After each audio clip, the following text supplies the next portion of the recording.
So kalau korang semua tak tahu, saya dah berjaya trending dekat YouTube for the first time ever. Yeah, what a good way to start 2021 guys. Okay.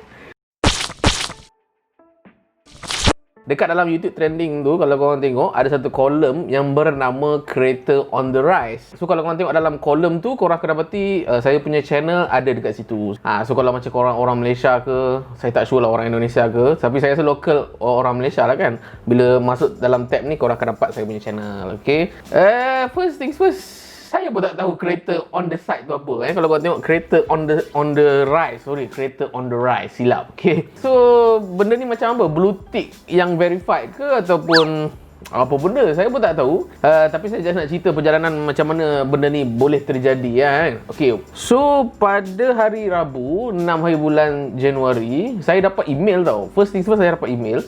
Email dia macam ni je kan. Dia bagi tahu dekat dalam ni, dia bagi tahu okay, Cikgu Ulwan, you're officially today's creator on the rise. Okay, spread the word, you're trending. Okay, so ini bukanlah email pertama yang saya dapat daripada YouTube. Banyaklah email yang saya dapat daripada YouTube. Sebab tu saya sentiasa ignore. Sebab biasanya macam updated macam benda-benda bodoh-bodoh je lah. Just dia nak bagi tahu ada orang komen, dia bagi tahu tahniah kerana dah capai beberapa subscriber sekian. Itu je lah. Tapi bila saya tengok benda ni, so benda ni tak ada apa-apa lah kan. Tapi once bila Akhi Fairuz yang cerita pasal pendidikan seksualiti, PM saya, dia bagi tahu tahniah kerana trending. Ni tengok, kalau korang tengok dia punya PM ni. Ni Akhi Fairuz guys. Okay, wow, naik kat trending. Ni kepala botak dia. Ni nampak ni, Akhi Fairuz kepala botak ni. Okay, so saya pun pergi tengok dekat kolom tu. Ya, memang saya tengah trending. Apa perasaan saya kalau korang tanya? Tak sure nak berperasaan apa. Sebab saya, macam saya cakap, saya pun tak sure creator on the rise ni apa. Lepas tu ada orang tanya juga, cikgu, macam mana cikgu boleh masuk creator on the rise kan? Saya pun nak masuk juga kan. Macam mana saya nak jawab soalan yang mana saya tak tahu? G O G L E Gulu. Okay, ni Google. So kita tulis creator on the rise YouTube. Dan kita tengok ni search result yang pertama, support daripada Google. Okay, support daripada Google. Jadi kita boleh baca sendirilah apa benda ni semua kan, creator on the rise and artist on the rise. Saya akan screenshot dan saya akan bagi dalam video editing ni, korang boleh baca sendiri.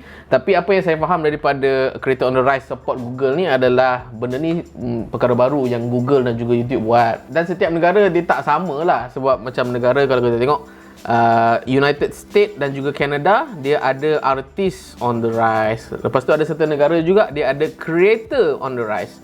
Ada juga certain negara yang ada gaming creator on the rise, which is yang ada pada Japan dan juga United States. So dia berbeza-beza keadaan lah. Kalau macam Malaysia, kita akan ada creator on the rise yang akan dipaparkan selama 1 hari je sebenarnya kan. Kalau kita tengok trending shows that selected artists and creators for 24 hours. So hari ni hari Rabu, so esoknya hari Khamis, takkan adalah muka saya lagi. Itu je sebenarnya kan. So kelebihan kalau macam korang masuk creator on the rise ni is actually ialah kita akan dapat awareness lah kan. Maksudnya bila Google dan juga YouTube bantu kita, golongan-golongan yang baru buat YouTube ni, yang aktif buat YouTube ni, dia memperkenalkan kepada audiens-audiens baru lah. Sebab kita masuk dalam explore dan juga trending tab dia tu kan. But still, apa kriteria dia kan? Sebab dia ada bagi tahu juga dalam ni kan, kriteria dia contohnya kan, selection criteria kan. But still tak jelas. That's the problem. Okay, there's no application process. Okay, tak ada apa-apa permohonan ke apa, korang tak payah mohon. All emerging artists from any geographical location with over 1000 subscribers. Okay, 1000 subscribers itu memang kita dah standard lepas lah untuk tujuan monetization tu semua kan. Apa lagi? Dia bagi tahu view count, watch time growth and how frequently videos are uploaded. Some of the factors we look at. Tu sahaja. Dia nak mudah bicara macam ni lah. Korang aktif buat content kat YouTube. Itu je. There's no such thing as cara yang technical untuk dapatkan creator on the rise. Yalah, at the same time saya shout out jugalah kepada Iman Kamil. Okay, thank you sekali lagi Iman Kamil kerana sebut nama saya. Banyak kali juga dia sebut tu, dan dia sebut banyak kali, lebih banyak daripada video sebelum ni. Tapi takkan saya je nak kira berapa kali disebut. So korang boleh Roger dan ruangan komen berapa kali dia sebut Cikgu Ulwan dalam video tu. Dia ada ceritakan berkenaan dengan filosofi, kata apa, budak-budak baru nak up dengan yalah creator on the rise ni, apa beza dia tu semua. Great video, korang kena tengok. Selebihnya tak ada apa lah kot kan. Dan kepada yang baru tengok channel Cikgu Ulwan, saya banyak buat tutorial video making dan saya cuba permudahkan saya punya tutorial dengan menggunakan bahasa Melayu dan juga memberikan bahan-bahan yang korang boleh download dan korang boleh buat sendiri. Misalnya kata editing untuk DaVinci Resolve, Premiere Pro, saya pun buat juga Vegas Pro tu semua. Hopefully korang boleh belajar daripada situ lah. Feel free tengok channel Cikgu Ulwan tu semua. Tapi kalau korang tak nak subscribe pun tak apa, okay? Saya takkan halang you guys untuk subscribe. Nak block saya pun boleh. Itu saja untuk video kali ni. Apalagi you guys nak tahu berkenaan dengan video editing, video shooting tu semua, korang boleh roja dalam ruangan komen di bawah. Saya Cikgu Ulwan. Siapa lagi? Saya Ultan.